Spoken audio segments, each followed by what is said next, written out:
Episode 89, Blind Sir. Spots Podcast. It is the fucking end of December. I'm like, it's not the 11th, 18th, which means you got a birthday in a week from tomorrow, which is Crazy. dope. At the end of the year is here. It's flying by. That means Christmas is in a week, which is crazy because I have shit on the ground that needs to be wrapped. 7 So days. you got a week to do that. It is still pretty warm in Tampa. It is looks like it's gonna be that shorts and tank Christmas. That's what I call it personally, a tank top Christmas. Yeah. Because we have that also a palm tree Christmas. Those are the two things I say. I refer to Florida as our tank top Christmas and our palm tree Christmas because everybody else is bundled up right now Right. for the most part, and we are hanging out at the beach as Floridians would do. So interesting week for myself. I was about to get into it right before we got on here, but then I was like, nah, it's a pretty decent story. Yeah. So Saturday I had brunch and Alex wanted me to eat with a friend of hers. And I wasn't having the greatest of weeks. I wasn't really into it at first, but I was like, one of the things you'll realize when when people get married, obviously, I think you understand this is like, well, regardless of whatever you guys are feeling about each other, like you always want to show up for your spouse. And so, like, sometimes showing up for your spouse is eating together as a couple, even if y'all ain't really vibing together as a couple, and then y'all playing a role. And so being an adult, you just learn to kind of you do that and like I would feel bad if I let my issues inside the house have her go to brunch by herself and then afterwards I'd be like, fuck, I should have went even though I was not happy. So anyways, now I don't wait for that opportunity. I just do it. And if I feel like shit later, at least I did it. Um I go, I suck it up and I drop her off first because it's in Hyde Park. It's this restaurant called Row. It is busy there. If you're going to eat brunch at Tempano, on Swan, Meat Market, Beachy, Row, any of these restaurants, and it's in the middle of the day on a Saturday, Uber down to that bitch. You're not finding no parking, just Uber. So I'm like, well, I knew it was 1 o'clock. I'll just drop you off. Mhm. Whatever. I'll drop you off there. I'll go find parking. Been having sort of a tough go as of late, and then I can't find parking, so I'm riding around this bitch for like 25 minutes. And I'm like a broken, and I'm just like, I cannot believe I can't find any parking. Yeah. And then boom, 2 parking spaces pop open. So like I know like all the time, like people be like, yo, he's got a sense of humor. It's like Alpha Omega. I understand. Like this is your opportunity to have fun with me.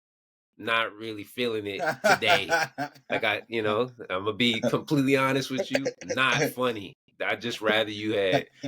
We could have joked yesterday or some other shit, but today wasn't it. Anyways, found the parking space, got in. Alex pre-ordered some stuff, so that was cool.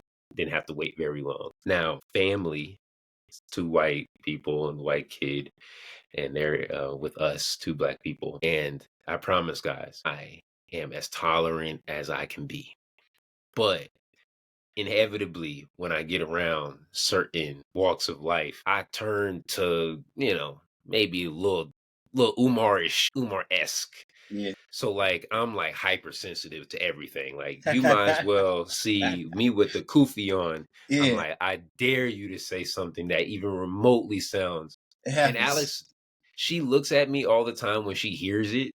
Like I remember we was in some beer shit, and this guy was talking about the triangle slave trade, and he got something wrong. And I was like, and Alex, like, she puts her hand on my chest, and I was like, I ain't gonna say nothing. I ain't gonna say nothing. But listen, it didn't exactly happen like that. I'm gonna But let him have it. I'm gonna let him have but so I'm always hypersensitive when it it. comes to these meetings, and um she had gotten to a conversation about like homeless people. Like I'm always weary of people when they talk about like how like a homeless problem inconveniences them. Yeah. Like they are not homeless or Right. unhoused, as we would say. And so I'm like, okay, that's not the biggest deal in the world, but whatever. I'm here with it.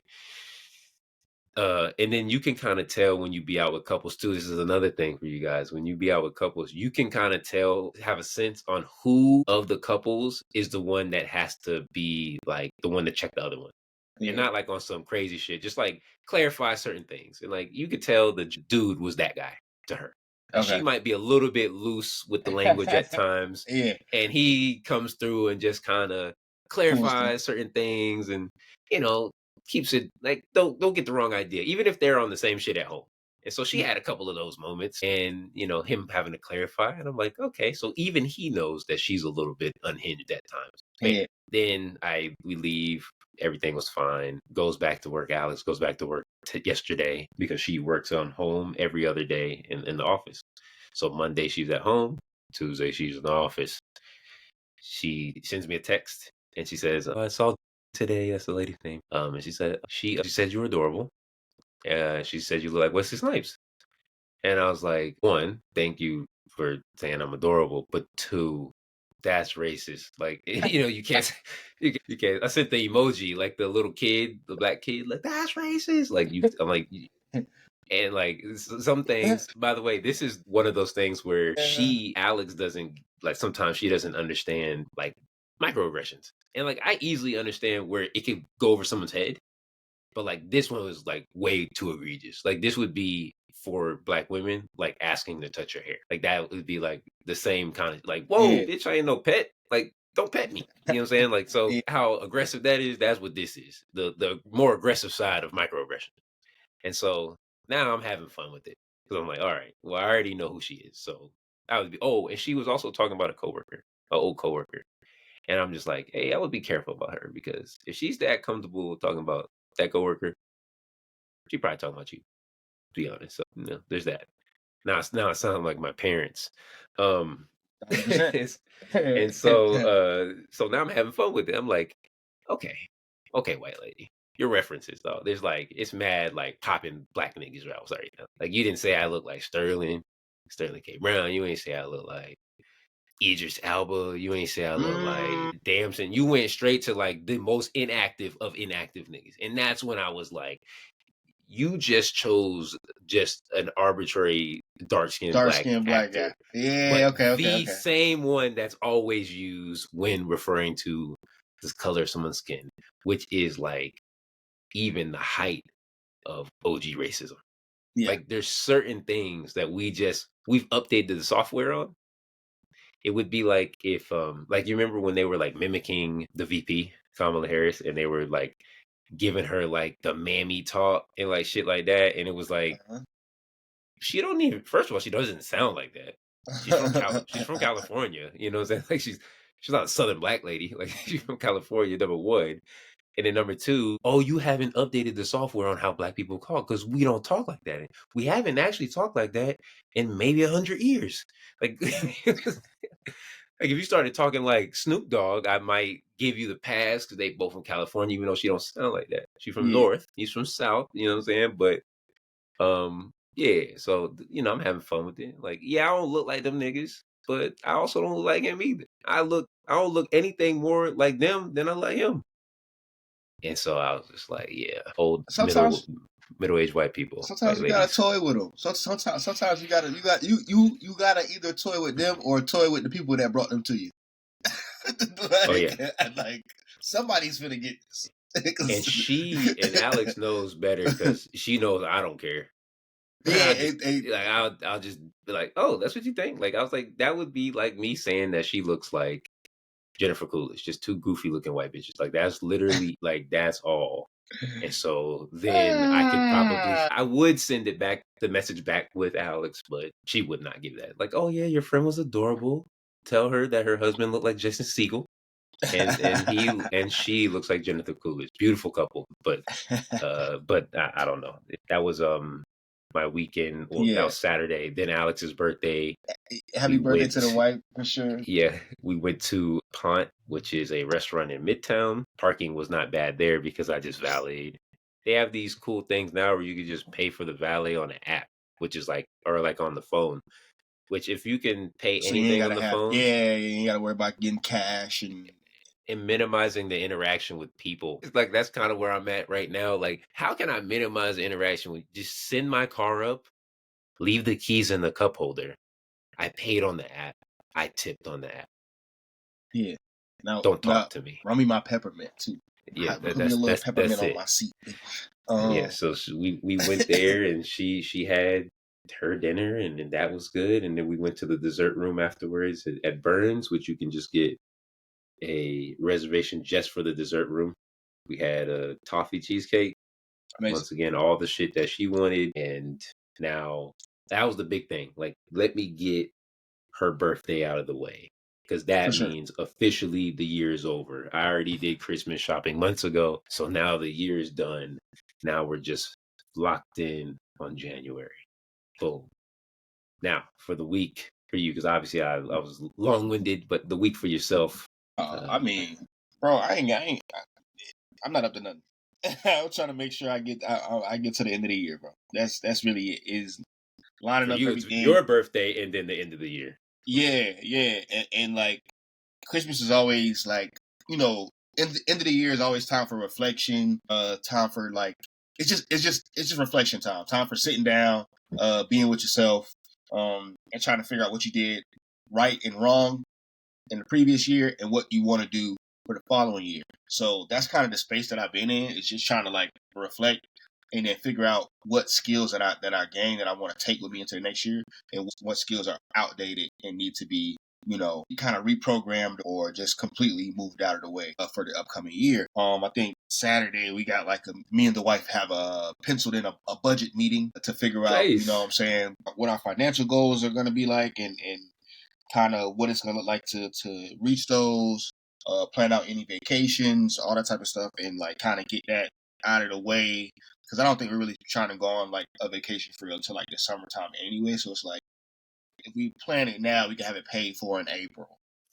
That's And the goal. If you can get shit within 2 to 3 months of the actual thing, yeah, because that's usually the sweet fight spot for plane tickets. Hotel prices don't really change that much, but right, flights are those things where it's like that shit could be all over the place.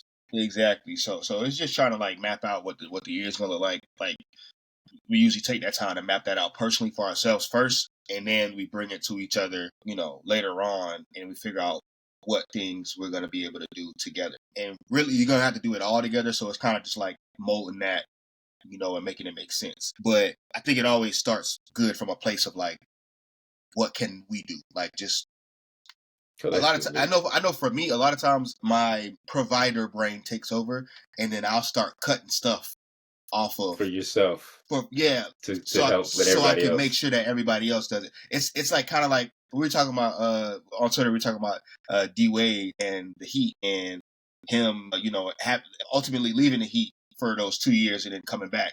But a part of the reason that he was frustrated with leaving is that why he was frustrated with the team, why he decided to leave and leave the money on the table. One, it was a low ball offer, but one of the reasons he decided was or he was felt disrespected is because he had, taken less money throughout the years. He was the three of the three. Like he was literally paid like the three of the three. Exactly. And then even making sure that he was taking less money so UD had a spot. And it's just like Y'all gotta owe that's me this shit. yeah.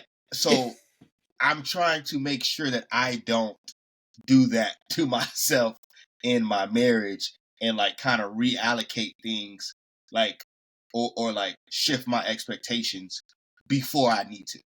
You know what I'm saying? Like, of course, there's gonna be times where you're gonna have to take less, or you got to leave something on the table so that your wife can have more, or that, like in my situation, so my kid can have a little bit more. But I don't need to like, while I'm in the stages of like saying what I want, I don't need to like also start cutting and pruning yet. Like I can cut and prune as necessary, but the want needs to be the want, and I need to express that as the want. So you know what I'm saying? It's like such a a it's such an like a easy mental way. hack, essentially. It's such an easy way to end up resenting Absolutely. things Yeah, for if sure. you just personally take your shit and put it to the side, because then you just look up and be like, who the fuck gives a fuck about me? It's like, It's yeah, well, like you kind of have to prioritize your own time too. exactly. So that's if I had any advice for any married folk or any people that's like really anybody that's in a situation where you kind of like have to work in tandem or have to work around other people. Other people are depending on you. Make sure that you take care of yourself and at least make known the things that you want, and then you can curtail them or edit them as necessary. But it needs to be known that, hey, I want this, and then later on you can start making edits as opposed to bringing somebody an edited version of your dreams or edited Yeah, version of what you want for whatever time or whatever it is, and then you still going to end up having to cut that because they're like, oh well, you know what I'm saying? It's just like it, but make sure you take care of yourself first is the bottom line of it. that's a But big thing with traveling too. Because with that traveling shit, I sometimes get in my own head about me making sure everyone else is fine. And then a lot of times, because I'm traveling with people who maybe don't travel as much, right, they'll be looking at me like, you take control of it. You got it. So then now, like, especially with me and Al, we know each other. We know how we've done this. If we go somewhere, I know she's going to want to probably dress up to go to dinner. right, So you have to make sure you find a good reservation because they're gonna want to put the makeup on. They're gonna want to wear the heels. They're gonna want to do that. And then for me, it's like usually a sporting event.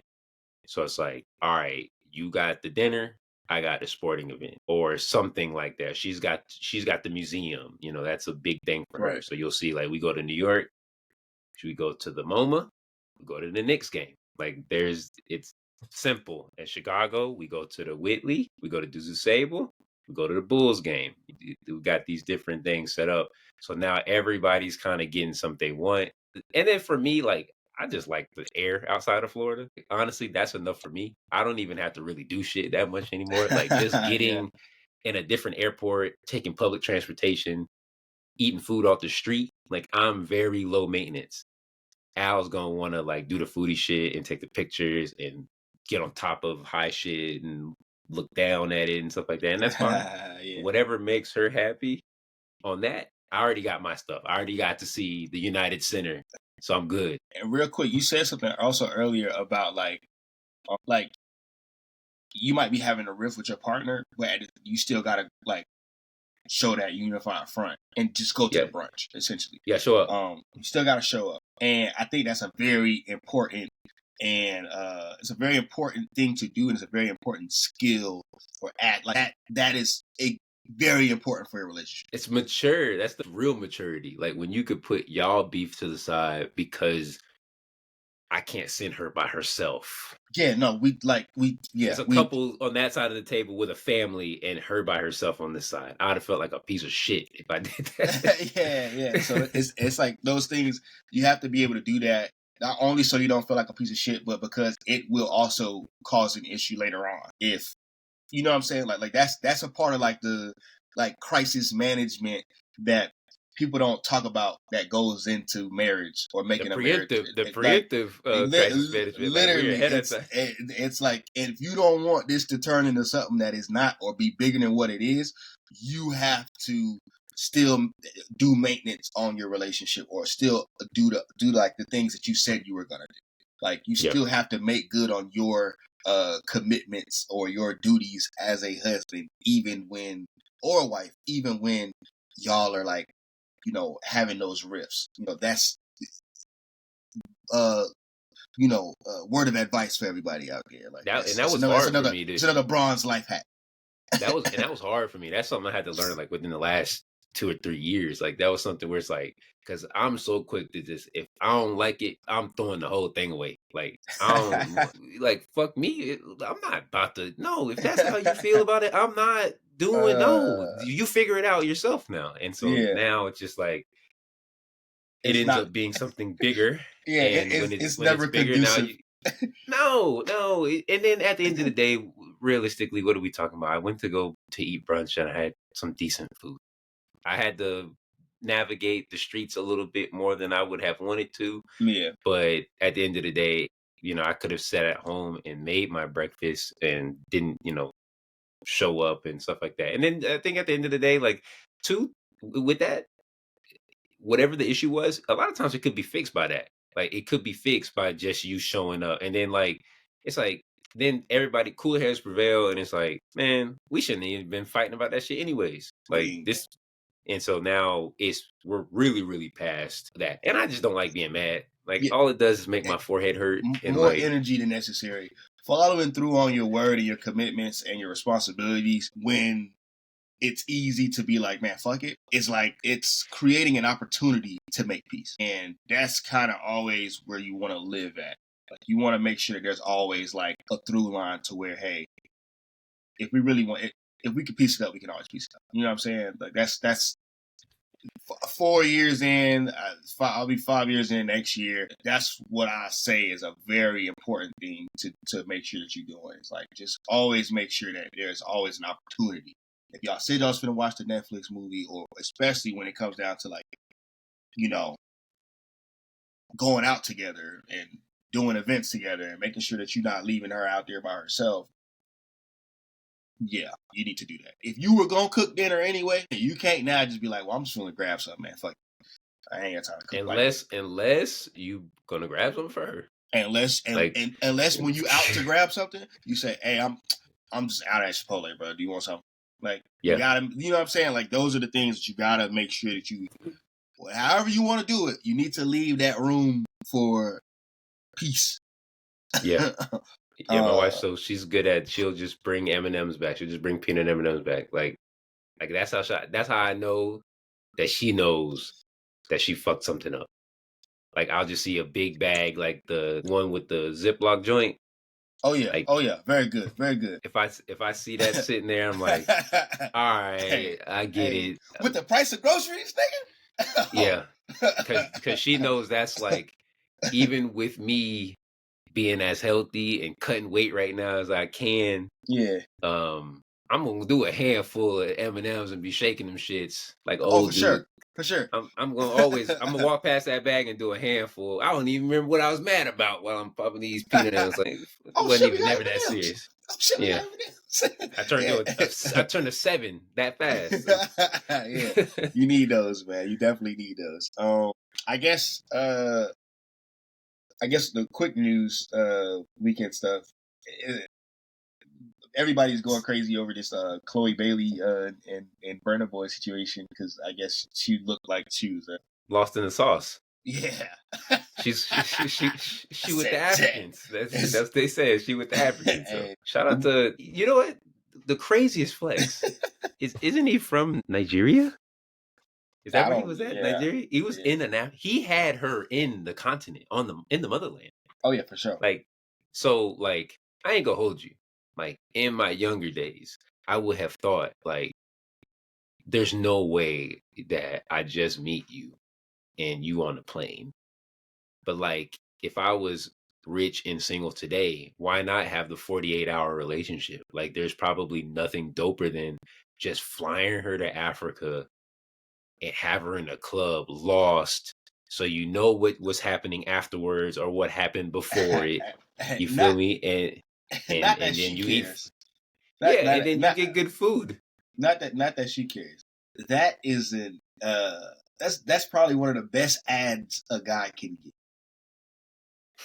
That's the best marketing you can ever get. Having Oh boy. somebody that enamored with you publicly is She like had the that's what they say. chain Sister, on. get up, get up. Yeah. It's He's like, standing on the table, she down low. Like she about she to look. go crazy right there. Hey, And I'm so like, hey, yeah, yeah. shout out to them. Everybody that's got anything to say about it is hey, Oh leave it wait, alone. there's people are not happy about it. I thought everybody was like, yeah, shout out to her. I've seen people like start bringing up her upbringing and being like, oh, what's going on with them girls? Why they like choosing guys like this, or why they do X, Y, Z? And it's just like, bro, Burner like Boy's not just the good guy. Maybe I don't know. I don't listen to a yes, lot of Burner Boy. it ain't like it's like it ain't worth bringing up. Like it's one of those things where it's like, I guess if you know, you know, and if we don't know, it's because it wasn't anything to know. Yeah, And not enough for me to be not enough for me to be like. I hear certain things from certain people, and I'm just like, I don't care to hear anything from them anymore. right. I've heard some things about Burner Boy, maybe with his maybe ideals on black culture, but it wasn't like I feel like people say shit like that all the time because they trying to be Yeah. avant garde, but then wear Timberland boots and big ass baggy jeans. So whatever, if that's If that's what he says, then fine. But that ain't enough for me to be like, hey, you got the baddie with you in Africa? Shout Yeah. out to you. Yeah, good job. One thing that it always trips me out because I keep thinking of them as like kids, I guess, Yeah, she's almost and they're 30. not. Like she's in her Yeah, late 20s. yeah. So she's doing exactly what she's supposed to be doing. I would be more mad if this is not how she would be acting. I'm like, girl, this is the time where you should be friendly with your vagina. Because there's going to be a time where you want to settle down. And like Just when out that, of no way. yeah, I mean, that too. I don't know when that's going to be for her because she might look like this till she's 55. But Yeah. um, there's going to be a point where your brain is going to want to settle down and you ain't going to be able to do, like your brain won't let you do it. Like every time I think about being single now, as fun as it could be, the worst part about being single is that you don't get to choose companionship. Hmm. Like, don't get me wrong. There are times where I want to be alone, so I'll find alone time. Mhm. But all the times I need companionship, it's there. Every single time, for the most part, I need companionship. I have it, or I Yeah. know it's on the way. Right. Y'all don't even know when y'all might have companionship again. Like that Well, shit could be 24 hours, or shit could be 240 days. And it's so like, whoa. this topic was not on the ticket, but it was a conversation I was having with somebody earlier this week. There's one of the women I interact with on Twitter pretty often was asking what happened to men after 2015, and it said, I don't know what happened to y'all, but y'all are down bad, right? And it 2015. Was there a line there? What happened there? it was quote tweeted, right? It was the I don't know if you've seen like the tweet of the white guy that was going on his first date and he brought flowers. Oh yeah, yeah, And yeah, somebody was yeah, like, yeah. flowers on the first date is always risky, but if it works, fantastic. Go out It's there, definitely son. not risky. Right. So that was what she was responding to. She was like, what's going on with men post 2015, right? And guys, always bring flowers. First date, just bring flowers. Why not? Like, what do you have to But lose? budget it into the first date money, right? Like Or go whatever to you. Amazon, go to Whole Foods. It's always like $10 there. But that's what I'm saying. That's what I'm saying. Because Yeah, your first date, you might have 100 bones only, yeah, right? fair. Which you know what I'm saying. So it's like you might be like, hey, no more than 100. You know what I'm saying? 80 for the food, 20 for the tip. Just throw 20 more on top of that and do flowers, and then make sure I don't know if you can eat out for a sub. Well, you can, but if y'all Maybe having do it if y'all or having you could drinks do or it like whatever, midday or like a go breakfast on ting. Open Table or one of these Resi and find one of the experiences that do 2 plates for like 73 and have fun. But yeah, so yeah, I forgot the connection I was making with this, but Well, you said you were having a conversation with her, and yeah. men after 15. So men after 2015 kind of have this thing where it's hard to like explain to women, but 20 Me Too scared everybody. Like Yeah, Me Too did almost irreparable harm to men, and men, it's already a rite of passage to talk to women, and that rite of passage may happen at 10. It might take you all the way up to like 25 before you really get comfortable approaching women, right? In a romantic sense, right? Trying to court women. So guys kind of wasn't understanding the language, and then guys that don't mean any good were exploiting that, and maybe they did have something to worry about. But that's when you see like the Manoverse pop up, the Kevin Samuels pop up, and all like that's when you start seeing all that type of stuff. the Red And Pill podcast, right? that That's what they yeah, call yeah, them. yeah, all that red pill stuff and like everything like that, and basically like kind of reminding men of their place and their position of power over women. That's where that kind of comes up. So I saw another girl talk about like, why do men want to be chased so bad all of a sudden? And it's like it's all connected to Me Too. It's all Mm-hmm. Me Too. Yeah. And I don't know what way I don't know how to go a way out of it outside of just, telling guys, bro, like just do it. Like nobody's concerned necessarily about that. Like if your intentions are good, it'll work out. If your Yeah. intentions are and not like, oh, that's gonna be your wife or she gonna throw you the draws on the first night. I'm saying you're not gonna have no allegations, no shit to work out. Like, you know what I'm Yeah. saying? You know what I'm saying? Like it'll work out as in y'all might not do nothing, after, but she won't ever be able to say you harmed her or you made Yeah. her uncomfortable. It'll just be it didn't work out. You know what I'm saying? And that's a part of the game. But yeah, I think when it comes to like the Chloe Bailey and Burna Boy situation, and why everybody is like, while there was some of the critique of her and some of the critique of her sister is because of that, where it's like women choosing, like you said, she's gonna have a time where she is gonna probably want to settle down, just like because everybody has that time where they kind of want to settle down and they kind of want to choose companionship as opposed to like I don't know where it's Fun, coming from. frivolous. Right. Yeah. But just like the uncertainty of not knowing where that companionship is coming from. And I think that's why I brought it up is like, if guys can kind of reset that programming, then you'll then be able to like start those connections to where now you start to know, you can build like real relationships with women to where you know where the companionship is coming from. Like a lot of guys' issue right now is that feeling of loneliness or like we talked about last or maybe 2 weeks ago, like you feel like you don't have nobody to talk to or you whatever. It's like you got to get over that old programming. It's almost a decade now. We got to Yeah. get over that programming of like everybody's out to get you, or that programming of like it's just like fear based of like it's all like out of survival and everything like that. And it's like that's unnecessary. I posted in my story about it was a retweet that somebody put basically did something like that where it's like even Mm-hmm. in your fantasies you're a loser.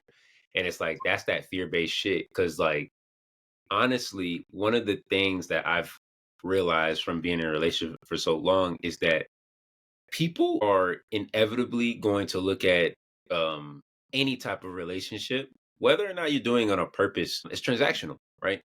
I get this, I give this, so I should get this. And the only issue with that is like hardly ever does it work that way. And Mm-hmm. like, on top of the fact that sometimes people are better at other things than other people, and then those things end up being weighed heavier to that person than it is to the other person, and vice versa. So if you guys don't even have an agreement on what is most important to each person because you guys are individuals, and then you're looking at things as transactional, then they could be putting in their best, what their idea of best is, and it's not a priority to you. So now you look at it as they're doing nothing.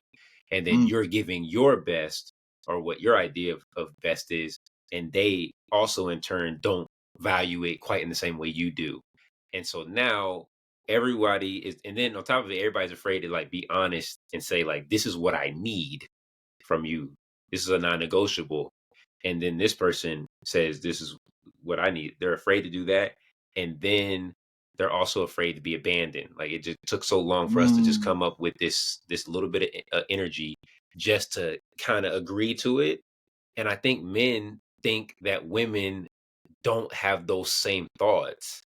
And they literally, I see women in friend groups together and they'll be like, they won't hang out because they're both afraid to ask. Right. So then it's like, this is not even romantic. No, this is a platonic situation. So I could only imagine how difficult it is, even for the baddie, to be like, yo, I need this companionship. So, but then men hear that and be like, I'm the catch. And it's like, oh, I probably wouldn't like frame it like that. I think everybody has value here. Not one is more valuable than the other. The same way she's valuable to you, in the same way she wants to hear hello and good morning and shit like that. It's the same for us. But, you know, with gender roles being what they are and what they'll probably be forever, and then just people deciding when or not those gender roles matter on both sides, it's going to be hard until eventually you just get older and you just find someone who has tossed the rule book out the window. Bingo. And so once everyone has tossed the rule book out the window, then it's like we're literally starting as toddlers. and we're growing Bro, together, and we figure it out at that point. my nigga, I was just talking to John about this, right? And I was saying having a kid kind of helped me put words to it, but it's essentially what you just said. When you're in a relationship, you have to realize that everybody's a kid again. Treat everybody like they're a kid again. Yep. So it's certain things. Honey does shit that irks my nerves, and then I realize this is her first time doing any of this. It's new. It's new. So you know what I'm saying. It's ignorance. You may have had a relationship before, but this but not is this one. but not this one. So that means you need to give that person grace and understanding and patience when you're trying to work through what you need from them. Now, I'm not saying you need to take disrespect or just deal with it for however, you know what I'm saying? I'm not saying that. Like, blatant stuff is blatant stuff. But for those little mundane, like, kind of growing pains that we kind of just get into as humans, you got to treat it like it's a kid. You know what I'm saying? It's we all babies. And that's kind of a lot of what it boils down to. I think it goes right into one of these topics, Travis Hunter and his lady, right? Oh man. One, that ain't got nothing to do with us. Yeah, I don't care that much. Right? So that really ain't got nothing to do with us. But we can use it as like an avatar, right? Like you just said, you gotta find somebody that has thrown the rule book out. When we dealing with relationships and really anything, right? When you're dealing with work, when you're dealing with entrepreneurship, when you're dealing with any of these things, there is a real world ramification or a reality that's just we all have to accept and work within, right? The rules is the rules, the system is the system, the world is the world.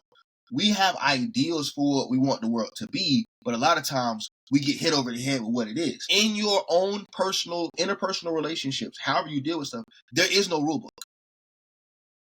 There might be gender norms for the world at large, but when you get to form with somebody and you make a boyfriend, girlfriend, whatever those relationships are, friendships, literally whatever it is, you set the rules. It's your world. And you guys figure out what you want to do. Not necessarily, well, the outside world said it's this. And, well, it's always been like this for everybody. The man's role is this. The woman's role is this. And it's like, nah, leave all that out. That don't have no place in your personal relationship.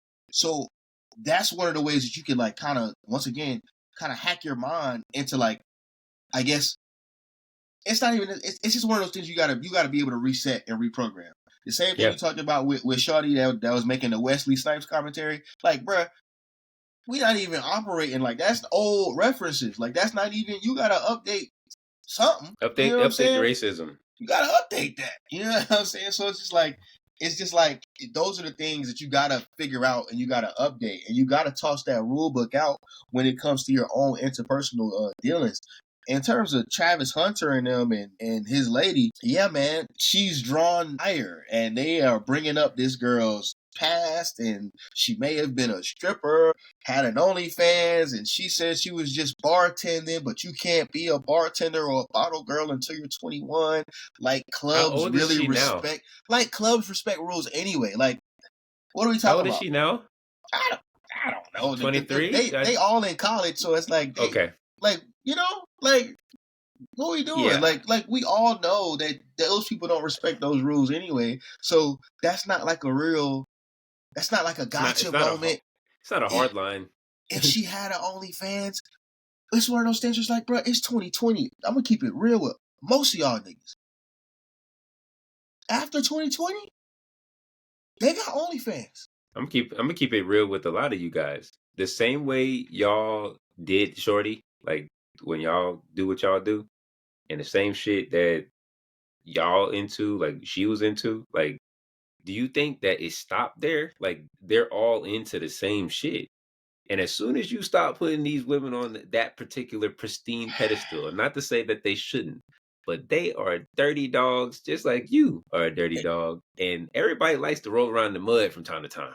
That's why the Chloe Bailey. That's why you look at how women are reacting to the Chloe Bailey situation is kind of completely different to how some of these niggas is reacting to the Chloe Bailey situation, and it's because hey, they understand. I'm trying to get slurred out. And like by some Mandingo African. Like that is the dream. That's literally the dream. Like we about hey, to be doing some tribal shit in the motherland.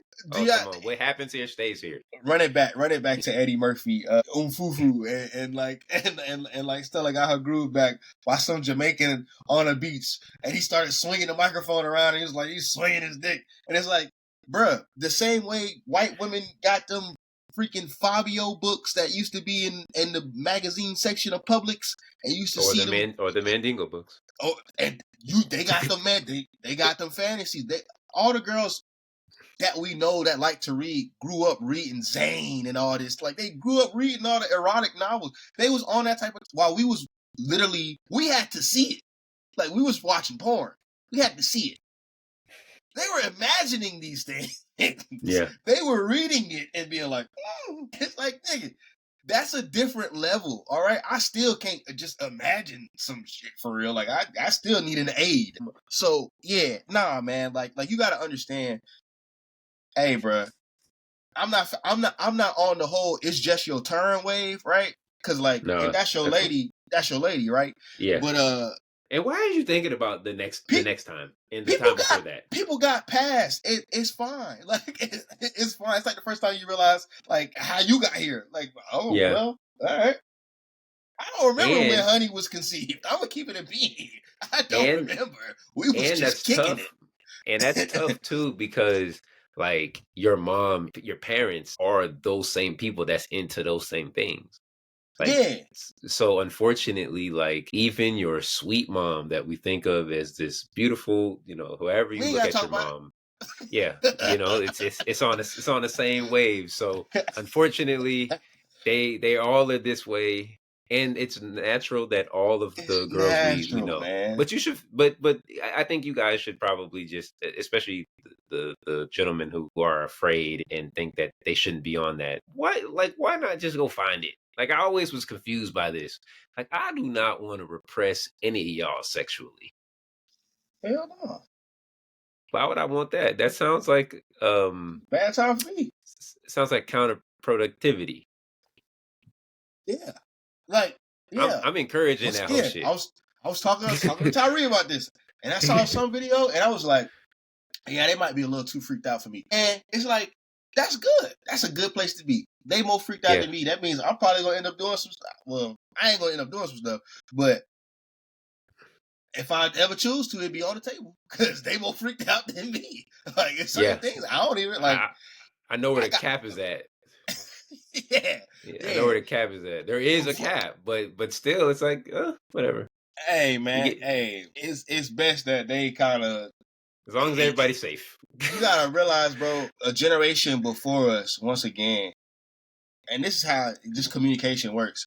Generation before us always used to have these like the content and jokes around like having to ask your girl what Kanye said. You ever ask your bitch for other bitches? And it's like these dude a concept of a hall pass and like a lot of guys' fantasies revolve around just being with other women, right? And a lot of women's fantasies maybe evolve around that, but a lot of times it's just being had on the balcony or that's why you or gotta do the hotel get in the room with the jacuzzi. Like or the car. They like the car. Like they like the the car. Like it's really kind of stuff that honestly would heighten your experience. Like you might feel like she was like it was something new. You know what I'm saying? You might feel like it was an update or it was something different if you like let her take the lead in having the experiences because she don't want to do it over there in the bed all the time. She want to do it on the balcony. So that means you got to go find somewhere with a balcony. And now y'all doing experiences and traveling. She want to do it in the jacuzzi. Now you got to. She want to do it on the way back from dinner in the car. Now you got. So it's like you gotta, and guess what? stop. They're all thinking about it. So And if you you might as well just get it out of your and head. They're if all you thinking out about it. there tweeting all the time about how Chloe is this and how women shouldn't be doing this, she see that. Like she hear you converse with your homies about how man these hoes is doing all. And the whole time, you just want it to be happening to you. And now she hear it and like, well, shit, I don't want you to think I'm that kind of girl. And the whole time you want that kind of girl. Like, bro, just take a step back. Take a step back.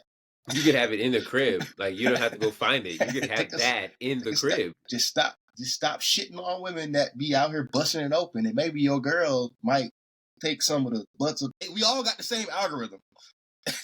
Yeah, that's for shit show. So they fish, and they just that's how she know you like it. they want to send it to you like on some low shit, but then it's like, yeah, she saw your name up under there liking that shit. It's like, oh, I didn't know. There's your bond right there. It's like, oh, I didn't know, but now you done scared her away. Because you keep talking about what you don't like and like some other shit. But yeah, anyway. So yeah, leave Travis Hunter and him alone, man. He asked also to be left alone. So for sure. And then also shout out to him for winning the Heisman. Guys, I don't think there was a wrong choice there. Yeah. You know, if you think the running back should win it, I just am tired of like, totally sidebar, but I'm tired of like one comment, like one response arguments. Like, nuance is necessary for everything. If you don't believe that if all these 2,000-yard rushers didn't get the Heisman, that doesn't mean that this situation is the same. Like, at that time, it probably wasn't the Heisman. Like, you can tell all them yards ain't created equal. Like, sometimes the situation could you see Phillip Rivers and he's got these crazy throwing stats and he was playing from behind all the time. Pause. So who gives a fuck if he's that good? If he's putting up that many yards if they're losing? Like, yeah, he shouldn't be the MVP. They're fucking losers. I don't know. Where to next? Where we next? So I think the next place is, I guess we're on college football, kind of. Mike Vick was just named head coach of Norfolk State. Shout out to him. This is obviously off the heels of Deion getting a head coaching job, and I think Ed Reed had an opportunity at one point, but then rescinded it. I have thoughts, and not necessarily about Michael Vick. Mm-hmm. I don't like this trend. I'm gonna tell you why. I don't like this trend because it only takes it a few times to happen for me to see like it being bastardized. And that's the part where it's like it's going to be a white coach that does it next, and then that's when the shit's off the trains off the tracks. And what I mean is, I don't like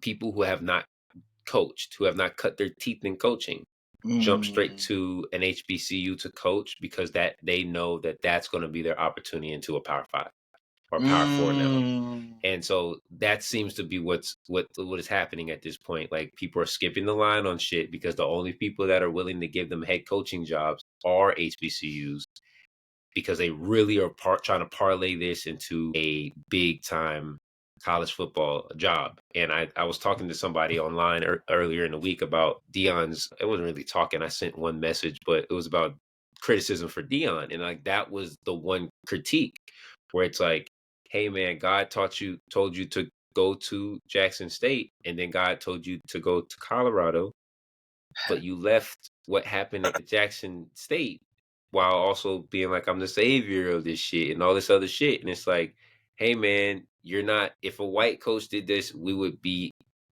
up in arms. And certain things you say, and granted, Michael Vick is not even close to the same guy as Deion, but it's like, it's starting to seem as though this is the way to do it. Like, fuck coaching at a high school level, fuck taking a position job in college, fuck moving yourself up. This only really affects us because, granted, Michael Vick did get this job because of him being Michael Vick. But there's other black people that probably deserve the job. You couldn't tell me that whoever was at Norfolk State, unless they fired their entire staff, there wasn't one coach in that building that probably could have been promoted to head coach.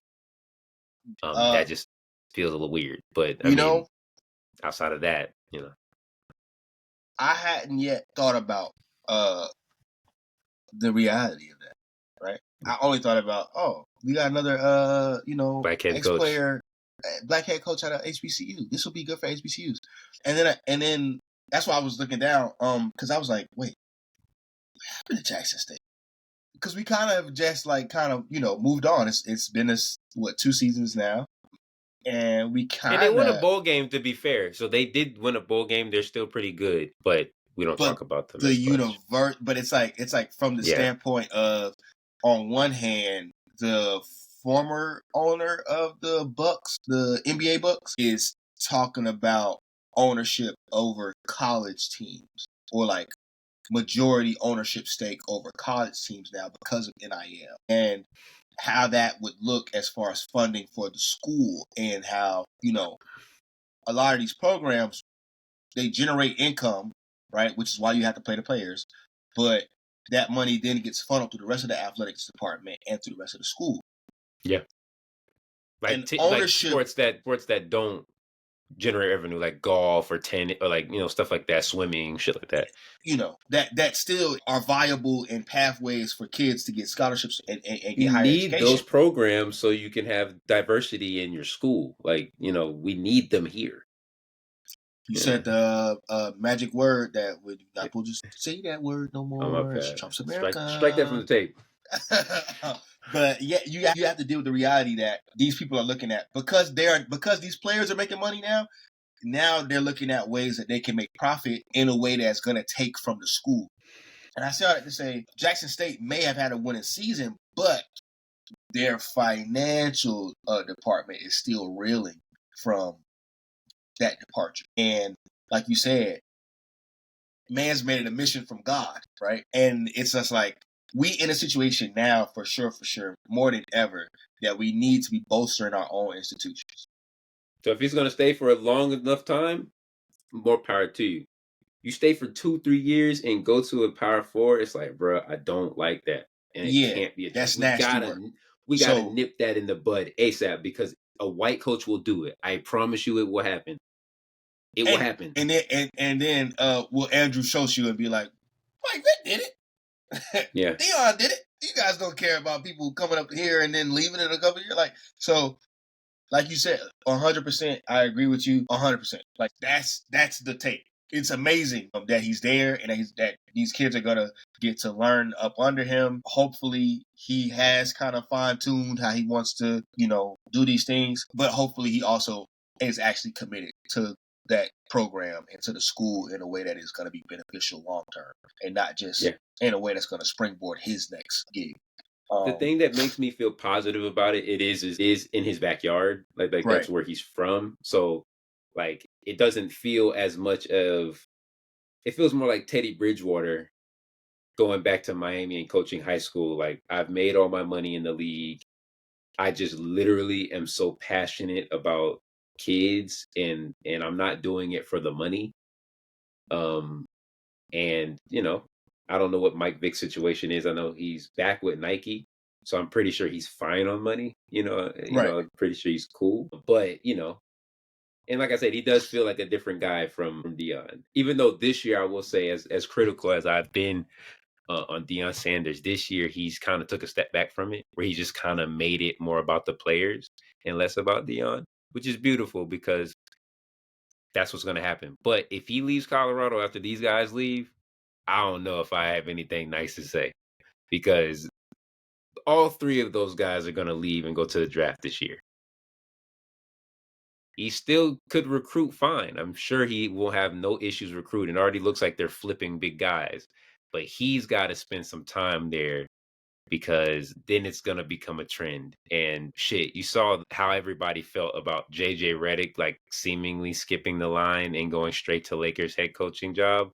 Like shit like that, where it's like, the reason why we're upset at that is because we feel like other black coaches or other coaches in the organization like Phil Handy probably should have gotten that opportunity before Right. JJ. And this is literally the same conversation about black nepotism. Yes, we would love to be able to put our kids in a position to shine because we own some shit, but Mm-hmm. also that in turn still is like, you don't beat white supremacy by engaging in similar practices. Like, that's just not how this shit works. And like, I know it for people who are as nuanced with thought will not feel me on that, and I understand it, but it will only take for you to lose that position to the black CEO's son for you to be like, fuck that nigga. And then now you'll understand where it's like, you Yeah, know what? Black CEOs at times can be similar to white CEOs. Which, what the fuck did I spend all this time getting to this position for if I was just gonna be like them? Like that's not what I got here for. At least that's not how it started. for sure. I think all that's very, like you said, that connection between JJ Redick. I had thought about that too. Where it's like, he had a lot to say about this guy. It can't be okay. We do it, and then it's also an issue unless, like you said, we are providing that context. But we kind of need to be even keeled so we don't always like have to look at everything with like hindsight and then wait for 5 years to figure out, was it a good idea or was it a bad What are idea? white people doing it? Like, that's first of all, I feel yucky even saying that. Like personally, like I ain't doing it because Yeah, Whitey did it. Like, ugh. no, right. I want to be the opposite of that. So Speaking of shoot. Whitey, no, it's fine. Really? Hell, you want to talk about the folk? There's a Hell, couple. we go. It's a couple of them. So I will be honest. You putting in Trump privatizing the USPS. I did not know about this. However, I did know that at one point he was pulling funds from USPS, and then Yes. Elon, or not Elon, Jeff Bezos stood up and was like, "Hey, we could deliver the mail." And I was like, "Okay, this is his way of getting us all to get Prime memberships because now our mail will be paid for. You will have to pay for your mail." Up until maybe 2017, I didn't realize how inexpensive the USPS is. Not only did I not realize that, but it actually is one of our luxuries of being United States citizens. The fact that you can get your bill or bills or anything. It does feel like an inconvenience at times, like, oh, this junk mail. But like the fact that you're able to get mail for free, like you don't pay for that at all. Stamps are very cheap. Yeah, they've gotten more expensive over the years, Yeah. but it's what 50 cents to send a letter. Like it costs nothing for you to do this, and Prime is like $120 a year, so you will in turn have to pay for your mail, and you won't realize it's an inconvenience until your mail don't come. Because when you Hey. go to your mailbox and you open it and there's no mail there, and you ain't checked it in like say 2 or 3 days, you're like, these motherfuckers not run? Did I miss a holiday or some shit? Like, what the fuck is going on? Like, that's when it clicks. Like, oh, you know what? We need these motherfuckers. So privatizing it means that you will be paying for You will be paying. everything. You will be paying. You will And be and paying for just because everything. it comes with a subscription to Amazon Prime, and now you can watch, whatever original Thursday night content, football. right? That's not how that's supposed to work. And it would behoove you to get hip and see what your options are to combat it, because likely if he's talking about it, unless they stop him, it's probably gonna happen. And like you said, that's when Bezos stands up and says, "I'll do it." Right? And remember, the Washington Post endorsed Kamala Harris and then didn't. Mm-hmm. Now remember who owns that, Yeah, Wapo. and that is your payment. Yeah. That is what we call quid pro quo. So yeah, just be mindful of that type of stuff, and like, if you need to call us, and if you feel so compelled to write a letter or send an email or write a letter, or send an email, or contact the senator that can probably put some brakes on that, because the one thing that they're citing is that it is not profitable. It's not meant to turn a profit. It's meant to make sure that you get your shit. It's not supposed to. Everything is supposed to be profit. Yeah. Like someone retweeted a picture of Kaiser not and all his cars like a 9 to 5 don't get you that. And I'm like, but everybody's not supposed to have. He's not even He's supposed not to even have supposed to have. all these cars like that. You're not supposed to have a fleet of red cars. And then what if you're hungry and you want to go get something to eat? How many can Somebody's you got to drive work at that. once? Somebody's got to do the 9 to 5 for you to get your food. Like somebody has to Yeah. put the fries in the bag. And this is not me being condescending at all. Like everybody can't be the boss. Yeah. Like everybody can't. Even he's got people that work underneath him. They probably get to ride in them cars, but they can't own them. And you have to understand, even from that perspective of a Kai Cenat, once again, they might get to ride in the car. Everybody can't be the boss. He is the face. There are other people that are running things over there that are actually like making decisions for what they gonna do and what actually would make the most sense or whatever. He is now the face of Kai Cenat LLC. Like that man is not, you know. But once again, the 9 to 5 not gonna get you that. It's not supposed to. It's supposed to make sure that you can live and have a roof and be fed, and you can put aside a little bit if you are responsible. If you are fiscally responsible, you can put aside a little bit for your future, and whatever endeavors you wish to have.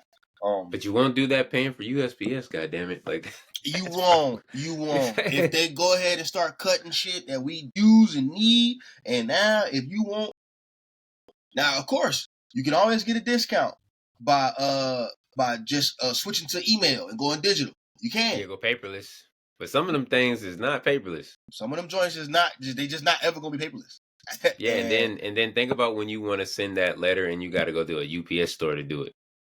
Like that would be the like I got to go here to send a letter, not to send a pair of sneakers. Like send one singular letter, and they're like the cheapest we could do is $7. And you're like $7. You are going to create a situation that is untenable. You are going to create a situation now, like once again, it's already for profit, but the floor or the ceiling is based because you could always just go USPS, right?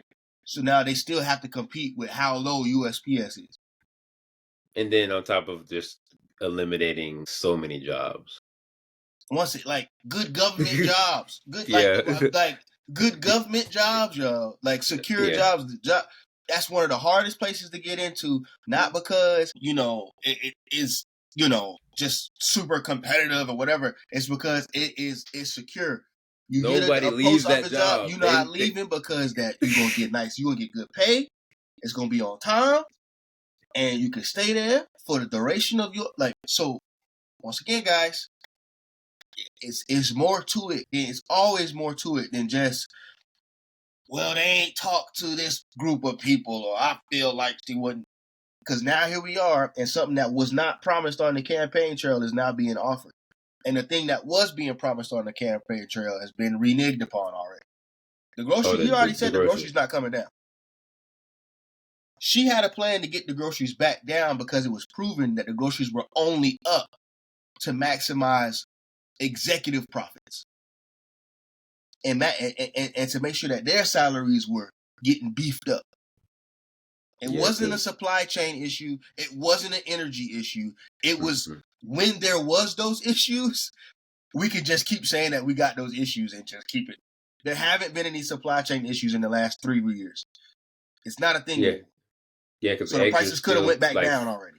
A dozen's still like $4 in the grocery store, and it's they could have went down already. They're not down because they are. You've been had. Yeah. And now this guy is saying that he can't do nothing about it, but what he will do is make sure that you have to pay for your mail. So, that's one thing. If you also don't know, like we said, a quid pro quo. Tesla shares are up. That wasn't on the docket, but they're up. They're up almost, if not already, 100%. Shout out to the electric vehicles. Yeah. So, once again, I used to want a Tesla so bad. I can't stand looking at those things. Yeah, when the Cybertruck when he first announced the Cybertruck, I had looked into it and looked into pre-ordering mine and everything like that. And I was super interested in getting one. And then maybe like the following year, he kind of just started being weird. And he hasn't stopped since. And yeah, I'm straight.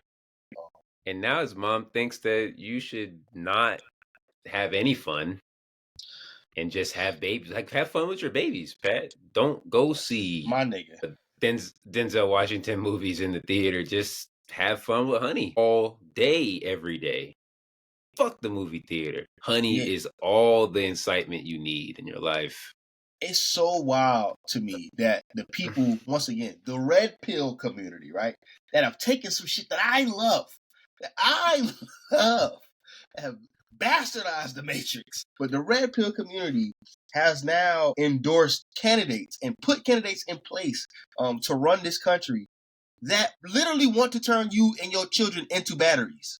that are literally just turning you into farm products, in which, like, now we are the cows that are going to be, fattened for the slaughter for them. Like, once again, when they do deport that workforce, that immigrant workforce and their families that are here legally that kind of just don't want to be separated, when they do that, your ass is gonna have to get out there and pick the avocados and pick the orange juice and pick the oranges for the orange. Like, you're gonna have to go do that. And the wages ain't changing. And the wages aren't changing, right? Now, granted, the wages weren't changing on the Democratic, they're not changing. They're for sure not changing because they have already said that they're not changing. That's not a priority for them. There's no incentive for it to change. Right. So now you got to go do that job if you want to make sure you got orange juice. And what she's telling you now is that, because you're not going to stop fucking. You're not going to stop it. Right? So only the people that have access to healthcare are going to be able to ensure that their fun time does not result in a kid. Only people that can afford, because now also, once again, guys, Planned Parenthood. Yeah, they getting rid of that day one. Yeah, so all you people that maybe couldn't afford, prophylactic, that were getting it from there, that's cut. That's cut. So now you gonna have that baby, right? You don't got no money, but you gonna have that baby, and there's no pathway for you to get any money. There's no pathway for you to get a home. There's no pathway. They taking away DEI. So guess what? All you women out there, white women was the primary beneficiaries of affirmative action. Done. So all you white women that were out here getting these good jobs and being able to do, guess what? That's over with. Everybody that was worried about, being able to go to college and get good degrees so that you would be able to get a job that pays you maybe 70 to 80K fresh out of college. Guess what? That's over with now. Now your job is to put the fries in the bag. Or your job is to put the oranges in the bag. Your job is to work the produce aisle and to hope that a raise comes down eventually. But this woman just said that if you are concerned about it, you should not go to the movies. You should stop eating out. They have literally, I'm not saying that these are necessities or whatever. You will adjust as necessary. What we talked about in the beginning of the podcast. You don't want to start cutting stuff before you need to cut stuff, right? You cut movies and dinner out. That's real simple shit, right? And granted, we always complain about movie tickets going up. What happens when they actually start clocking all these pirating devices? All of these fire sticks that y'all jailbreaking that still got an IP address that they can find. What happened when they start shutting down? Because you think Elon won't shut down VPNs? And to be fair, the companies are getting ahead of it, like Pornhub and shit. Like they're all shutting it down in those states, right? Like come January 1st, out of either protest or just like they don't want to be held liable, kind of similar to like the doctors. Doctors are able to perform abortions and stuff, but they could be prosecuted. And so they're not going to put their license and their livelihood on the line for the greater good, because that could also end them in jail. I've read a book before where some doctors had to sit down because of shit like that, and it's like they ain't about to do that because you're abortion. They'll send you to another state. Send you to another state until the next group comes along that takes it further and says federally no abortions. And then we can go back to wire hangers. So, guys, just these are the type of things that we try to make you guys aware of beforehand in order to, try to make sure that we get an appropriate result in the election. This is the reality that we have now. The guys, the head of Doge, the head of Doge, government efficiency. Wawashwami? It's my Vivek already told y'all. Vance told you that you need to have Vivek and Vance told you that grandparents can, maybe stop working and take care of your kid. Now, the other guy that's a part of the threesome or whatever, is telling his mom is now telling you his apartheid mom is now telling you that, hey, just stay home. Just only make your life about your kid, and then you will be able to afford your kid. Now, and you know what? This kind of brings up the next topic, right? And this was kind of like a question that I answered on Twitter that kind of went left. There's this guy that's like 100K ain't no money. That's his handle, right? I just was looking at this. And he says, and I'll read it verbatim, so I don't get it wrong. Do you know this person? I do not. I just Okay. follow him because I'd like to be abreast to what niggas is talking about time to time.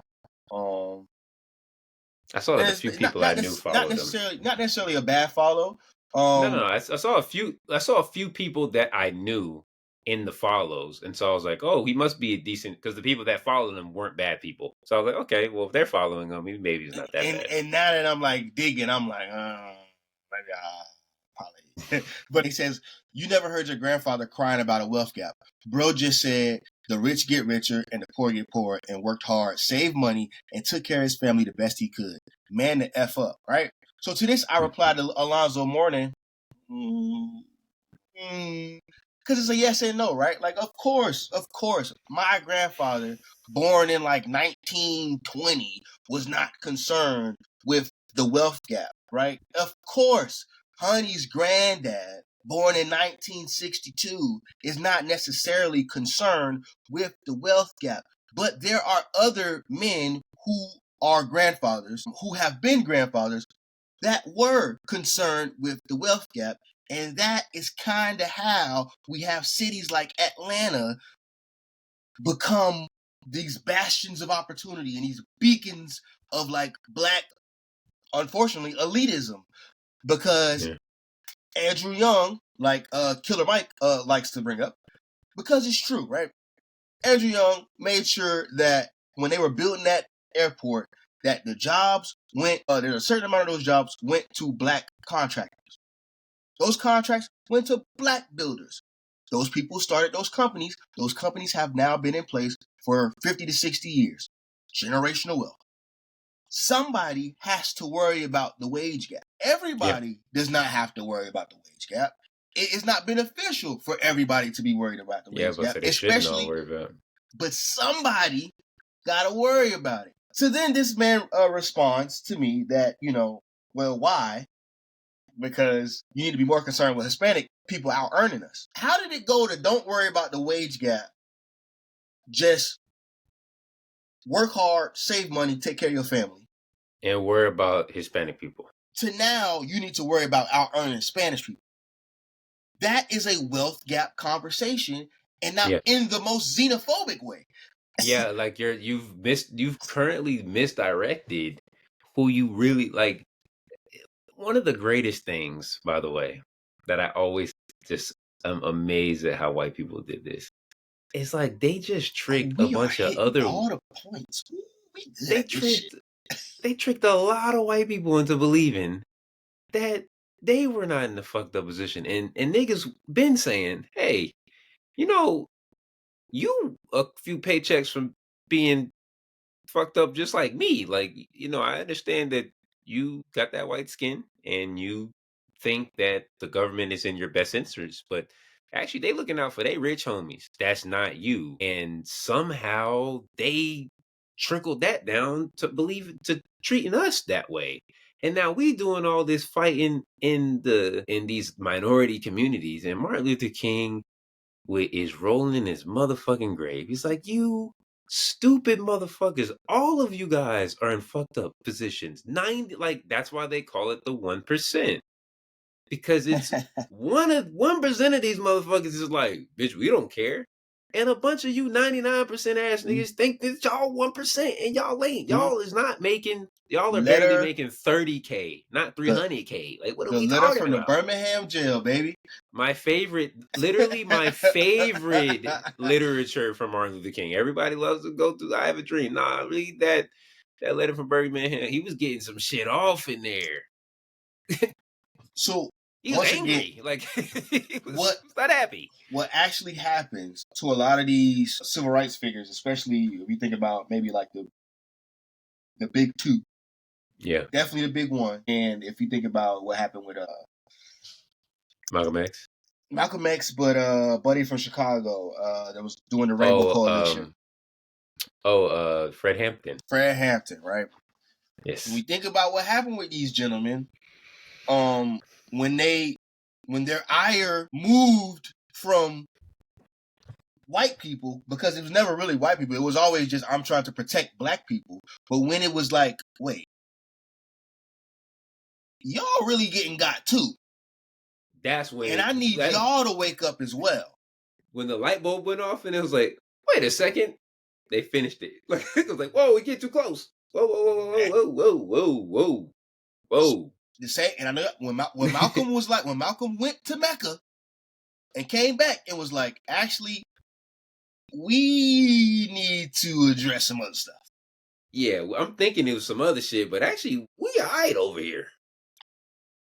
It should be like that. Whoa, whoa, whoa, whoa, whoa, whoa, whoa, whoa, whoa, whoa, whoa. Guys, You learned, you read too Hispanic much. men, we need to be worried about Hispanic men, out earning us. We do.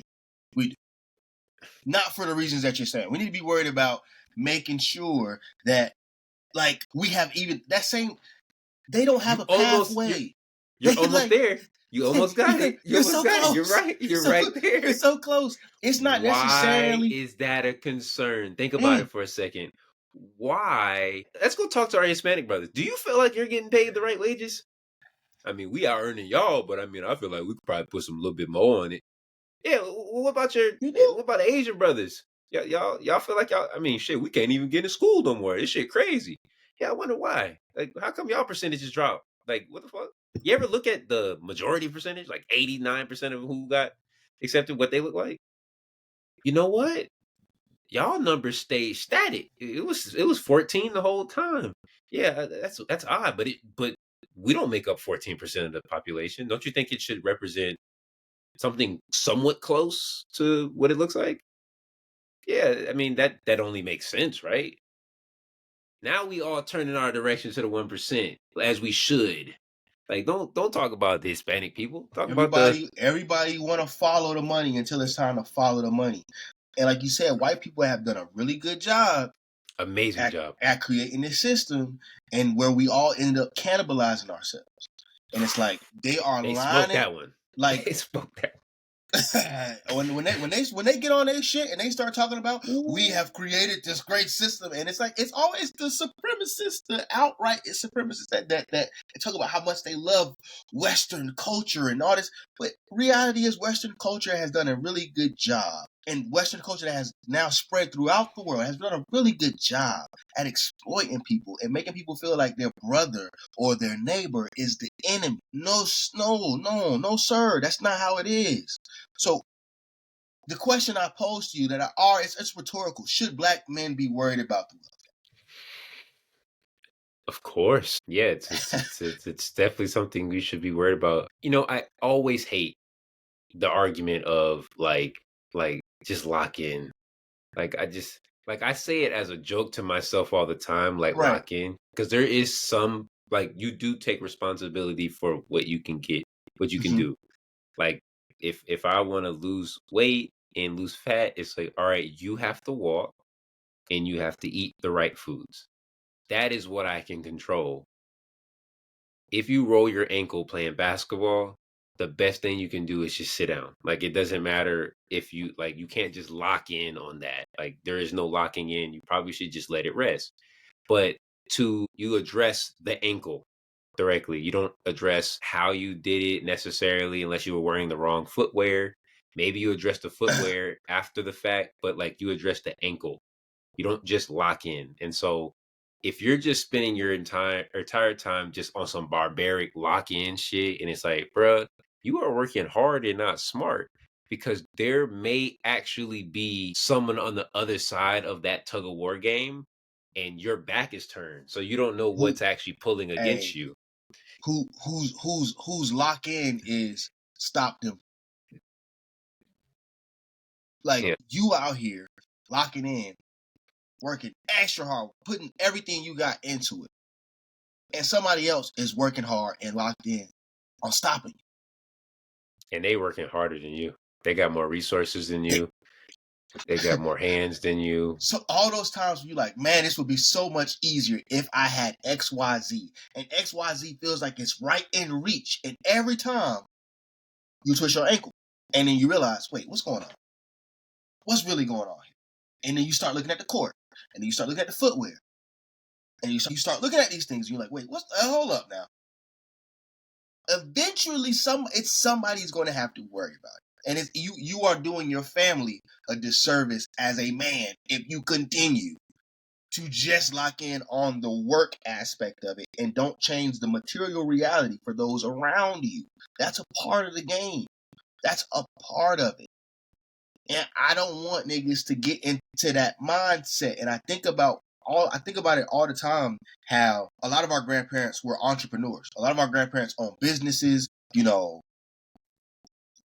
We find out later on that they probably had like some little craft that they did on the side it might have been, you know, you had a mechanic granddad and he found ways to make little trinkets with the leftover scrap metal, or you had a farmer, you know, grandparents, and they find little ways to do little things with like woodwork and all this carpentry and stuff like that, right? Find little ways to express their creativity or whatever, and then their parents got to go to college because of that work that they put in, that sweat equity that they put in, that labor that they put in, then provided a way for their kids to go to school. Now, I say things are generational. We are the entrepreneurship generation that wants to have these wild dreams and do all these things for ourselves and have our own businesses and everything like that. What they are taking away from us, though, is the opportunity for our kids to go to school, or if we already went to school, for our kids to continue on that path of going to school, for our kids to continue on that path of having good jobs. They're taking away all of that stuff. So it's not just about working hard. You have to also combat things at the source. And if I realize that the source is this system put in place by racists to keep all of us, you know, what Asians have the most money, right? They are at the top of the thing, right? Because they usually the time they come over here, they already kind of set up, right? Next to that, though, is white folk. And really, once again, once you start looking at it, it's bolstered up by this 1% thing, because most of them ain't got it neither. Or a good amount of them ain't got it neither, right? And most of them are worse off. That's who's on the government assistance. But now, they know that the Asians are out earning. They know that. So what do? They use us as a vehicle to remove some shit that actually helps their women and helps Asian people get into school and continue to bolster their economic status. That's the game. Now, the only thing they did was create a pathway for Jeff Bezos to deliver the mail, Tesla stock to jump 100%. That's what they did. That's what they did. That's the game. That's what they playing. So you need to be concerned with that. It's not just about locking in. There's nothing wrong with you locking in and getting to the work, but there is another battle at hand here that we need you to pay attention to. You can't just outwork this shit. You might be good in your lifetime. You might be able to save up, you know, X amount. You might end up with a house and, you know, whatever. But if somebody is not worried about the ability of you to maintain that house and you to I guess not even necessarily maintain a house, but you to hold on to that house and have longevity. If somebody robs your kid of an opportunity and now your kid can't keep up with payments and then they take your house, what work did you really do? That's why they take granny's house. It's because they robbed the future generation coming up. And you was worried about not fighting back the right way. You was worried about locking in. So it's working is good. You got to put in work either way, but you can't discourage people that want or are calling things for what they are. And we talked about how they done a good job at making people think that they, you know, of turning us on each other. And then we got guys like Stephen A. Smith and 50 Cent that's just like, every time you look up, it's some new shit. You got 50 Cent that was out there working, that was out there with the administration trying to make sure that those that his liquor brands, that the liquor brands could do whatever, right? He was out there with, like, every time he somehow gets a pass. Every time he somehow gets a pass. He disrespects black women, he gets a pass. He out there supporting policies and politicians that mean us harm, he gets a pass. And then says, I ain't really into politics. I'm like, bruh, yes you are. Like, stop, bro. Stop letting these people lie to you. Stop letting them do it. Stephen A. Smith, he has Sean Hannity on his podcast. He finally breaks out and has a podcast. One of the first guests, Sean Hannity, starts running through these Republican reporters and journalists and everything like that. And you're like, oh, okay, journalist to journalist, whatever. You ain't wrong for having a friend that believes whatever. Then you start slowly talking, and he's talking, and now it's like a soft launch, and now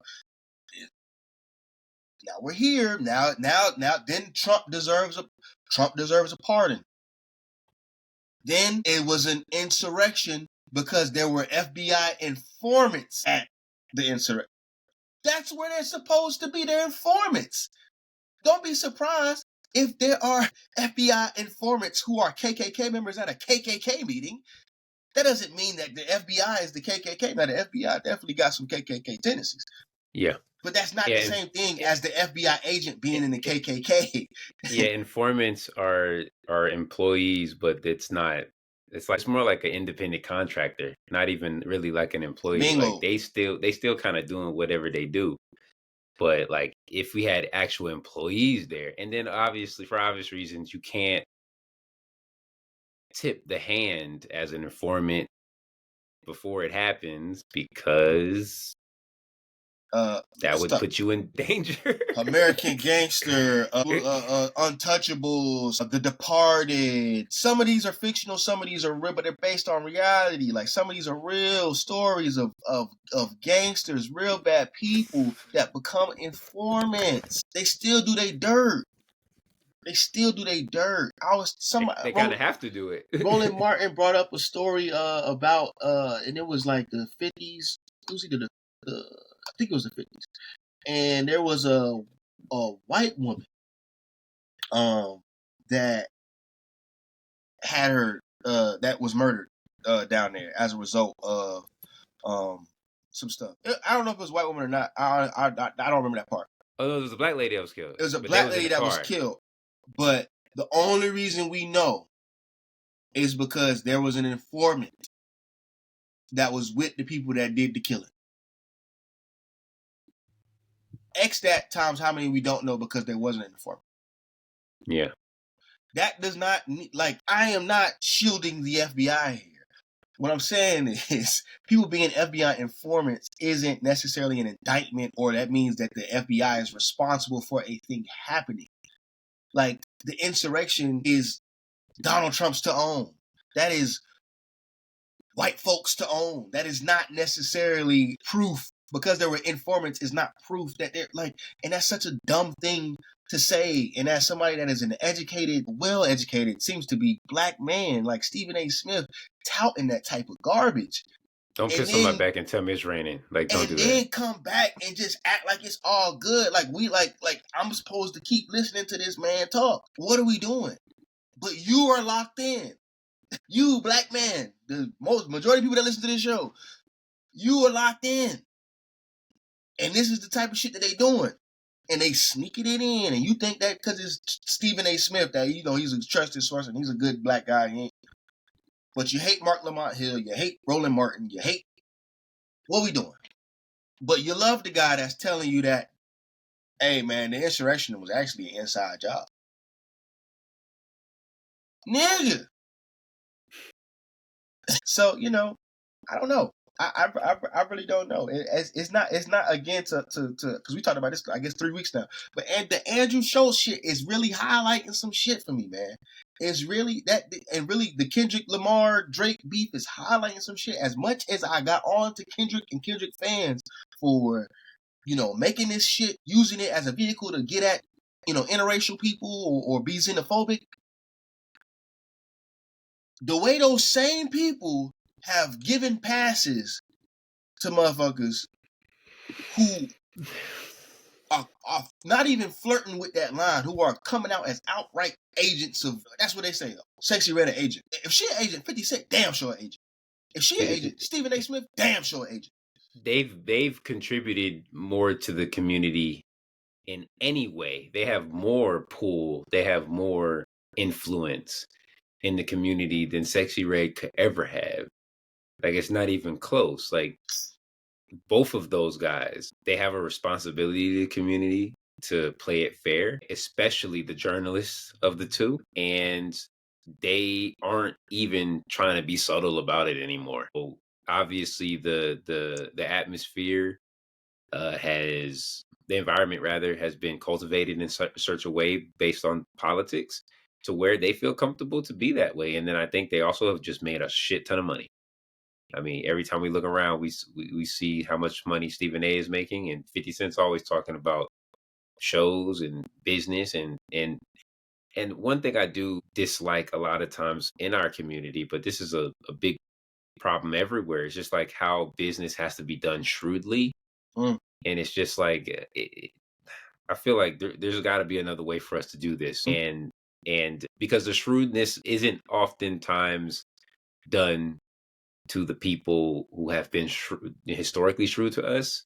It just always ends up being to the people who are historically screwed, which is us. So 50 Cent will be as shrewd as he wants to our community, the community that created him, that gave him the opportunity to be what he is now. And same with Stephen A. Smith. And they both work really, really hard. But there's something to be said about them just being so aggressive in that way when it doesn't actually benefit most of us. It just benefits themselves. And that's disappointing from those guys, especially those two, because those are two guys that I looked up to at to one point. Well, these are both pretty entertaining, pretty big parts of my life in one way or another. And to see them just kind of go out this way, it's just like, oh yeah, you know what? At the end of the day, you make enough money to insulate yourself, and that's all that really matters. Everybody like fuck being compassionate and fuck caring about whether or not this is actually helping people or not. Snoop did it too. And it's like, we just gonna be apolitical to a point, and we're gonna make as much money as we can, and we are not gonna make these white people mad. We're not gonna make them feel uncomfortable or anything. And I'm like, that's why we liked y'all. Like, y'all were 100%. going to make people uncomfortable regardless of what they look like, especially them. And now y'all are just a part of the system. And what that does, once again, is create this environment to where they can always say, well, Stephen A, he's cool with me. Stephen A wouldn't be friends with a racist. 50 Cent wouldn't be friends with a racist.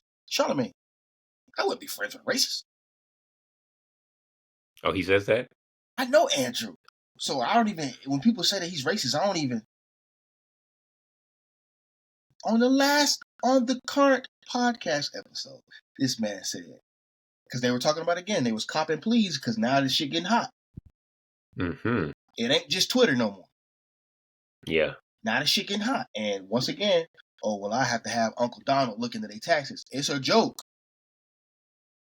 But that's what they do, though. That's actually what they do. So he said, well, you knew about butt breaking. No, I didn't know about butt breaking. 3 episodes ago, right after the election, you said, well, I got the same black history everybody got. Why are you teaching different black history? Why is it just, and everybody said it's not different black history. Well, you doing all this CRT stuff. You're using racist talking points to address an issue that does not exist. An issue that we need to exist so that we can raise everybody's floor. So that white people will just know sometimes if you don't know that rape isn't funny, it's absolutely not funny to joke about raping a black man. And it's even less funny to joke about raping a black man who is defending his community. And you would know that if you had historical context too. But you have since said that we don't need historical context and we don't need anybody to teach us any different history. That has already been addressed, even though it was never a problem. But you will say all of these things, then you will vote Donald Trump. Then you will say more racist shit, and then the people that black people trust will say, "Well, I wouldn't be friends with a racist." And now we got to continue. So it's just like, once again, they did a really good job. They did a Yeah, bang up job. they did the big one. They did their big one with that one. We didn't put Malika Andrews on there, but I guess I'll say leave Malika Andrews alone. Like, you know, Nikki Giovanni was getting it too once they found out that she was married to a white woman. Oy, oy, oy. Yeah, you know, people parents say shit and whatever. And if you have a legitimate issue with Malika Andrews because of her coverage of black men, you can have a legitimate issue, right? But the way that you address it can't be in a disrespectful manner, because that then leads, that's a deeper issue. If you can't address your ire, you can't address your issue without being disrespectful, there's a lack of something on your side. There's a lack of intelligence on your side, and then there's a lack of respect on your side. Now, black women just see black women getting disrespected. They not finna be like, well, it would never happen to me because I would never date a white man. They already get disrespected anyway. So once again, why would you? And let's be real. A lot of times she is just doing her job. I understand if it makes you uncomfortable because you know who she laid down with. But at a certain point, you got to get over that. Yeah, let that hate go. That's the lock in part. It gotta just be coverage. You have to allow it. Could she have left it out sometimes? Yeah. But like, come on, man. We gotta be able to move past stuff like that. Especially when we finna let Stephen A do what he doing and let 50 Cent do what they doing. And then be like, yeah, I want the new Tesla truck. Go get the new Tesla truck. That is odd that they don't. I mean, everything goes back to misogyny and misogynoir, but I do think it is odd where it's like you can't see when 50 Cent is like being like not so subtle or Stephen A. Smith is screaming. Like, because I remember having this conversation. Like, and the funny thing is, they look at Stephen A. Smith a lot of times as Uncle Tom or whatever the case, anyways. But like, how can you just see it? Not see it with her, where hers is like a little bit hit or miss, but like Stephen A. or 50 Cent, it's like not even close. Like, there's no way for me to. And I guess maybe it's because he picks on everybody, so it's like this is just kind of how he does. Where it feels like, I guess Malika only does black people simply because the league she covers. But like, I mean, I don't know. I feel like 50 Cent mostly targets black people too. Like that feels pretty normal for me. Like, Look at the commentary 50 Cent has had against Jay-Z since the. Or Diddy. Now, even like and once again, Diddy doesn't get the same innocent until proven guilty because he said he didn't do some shit, and then we saw a tape of him doing some shit. But look at the way he attacks Diddy. Now y'all are the same groups that was like, well, Tory need to be free and woody woody whoop, and y'all always attacking black, even when black men be dead ass wrong. Now let's see what 50 Cent got to say.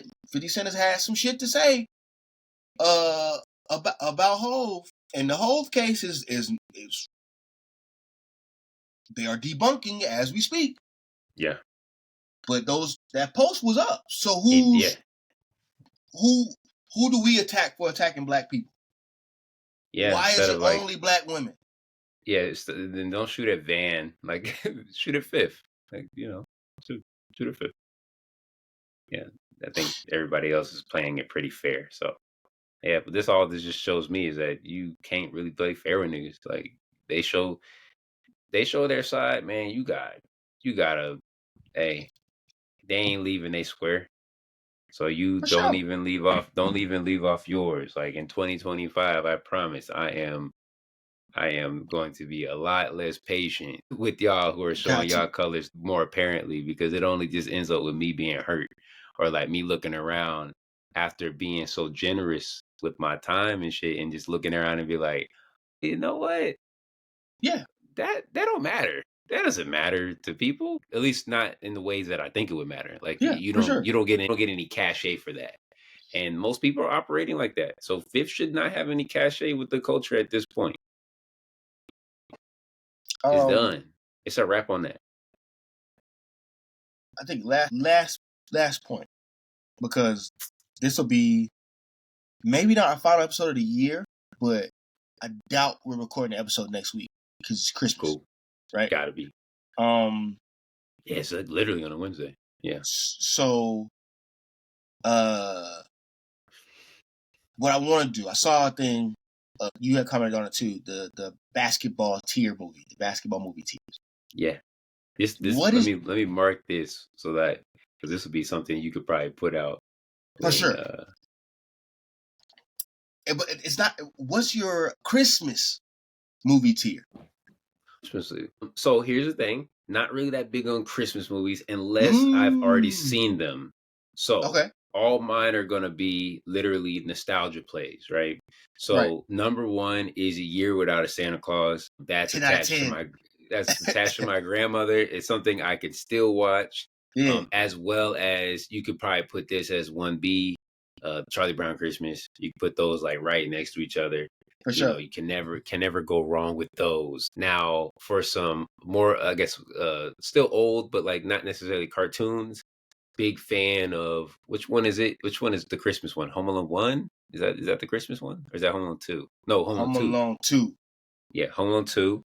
That is another good one. Jingle All the Way. That is another good one. Fire. That's another good one. Arnold Schwarzenegger and Sinbad.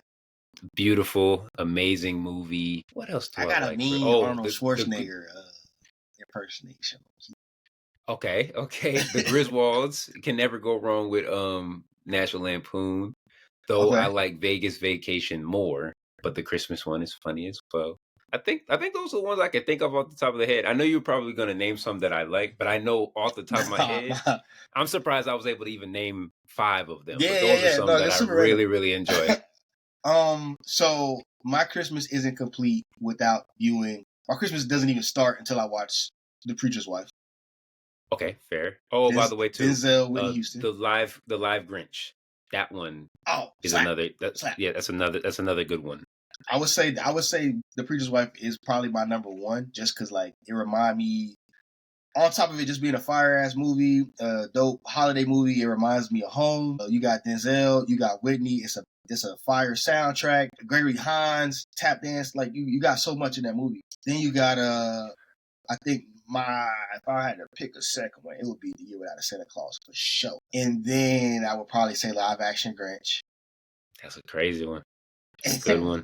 Like it's too much. It's stuff that I do like throughout the year. From that movie. Like that's a part of like my humor. Like that's like Inside Out. You people have like core movies and shit. Like you got core. That's a part of it. Like that. Jim Carrey in that was crazy. Amazing. So then I would Oh, go. it's something. Go ahead. No, I was thinking something else. Another Jim Carrey movie, but because he always has these outbursts, these yelling outbursts. The one I can remember was he's like jumping at the screen, like that. For sure. Like whatever you can think of, whatever scenario you can think of. Hey, it's vacation. They looking right. Guess what? It's 3:00 in the morning. I got leftover Wingstop. That's what the microwave sees when you're rewarming it up. Whatever scenario, bro. Like it just fits. And I know that's like completely no context because he was trying to scare Cindy Lou or some shit. But it's just like I bet the wings be scared. So then what's that? I know some leftover hot wings hate to see me coming. Shit show. So then you got that was 3. I would probably go because I want, like you said, Jingle All the Way, and it wasn't on my list at first, but now I'm like, I can't just help like the I hopped out with a strong list unknowingly. I went from I don't really do Christmas movies to like, oh no, these are the ones. Yeah, I think Elf kind of worked its way into my heart late. I would refuse to watch it, and then I think Karina likes watching it, and it just like kind of was like, hey, this shit actually kind of fun. Yeah, you know what I'm saying. And then classic white folk movie. You Put Your Eye Out. A Christmas Oh, Story, Christmas Story? Yeah. bruh. That's one that I don't ever turn on, but when I see it If I on, see I'll put it on. it, I'll put yeah, it on. yeah, for sure, for sure. Also, you don't see this one ever often. Jack Frost, that was a very, very old one. That was a The, very nostalgic to me when as an it elementary was like school Nicolas student. Cage or something, or Michael Keaton when he turned into Jack Michael Frost. Keaton, yeah. And then I just really like Michael Keaton. Fire. He seems to do everything really well. But this Christmas is also they wanted to joint with Chris Brown and Idris Yeah, Elba and love like it, love for it. sure. I have like it's like Yeah, I have to watch it. I have to watch it. I would say Die Hard and like I watch Die Hard whenever. Like I ain't it it don't make doesn't or have to break be the season. Christmas. But for sure, and then a rewatch of any Harry Potter, like any of the first maybe 3 Harry Potter movies, Okay. when it's still kind of light.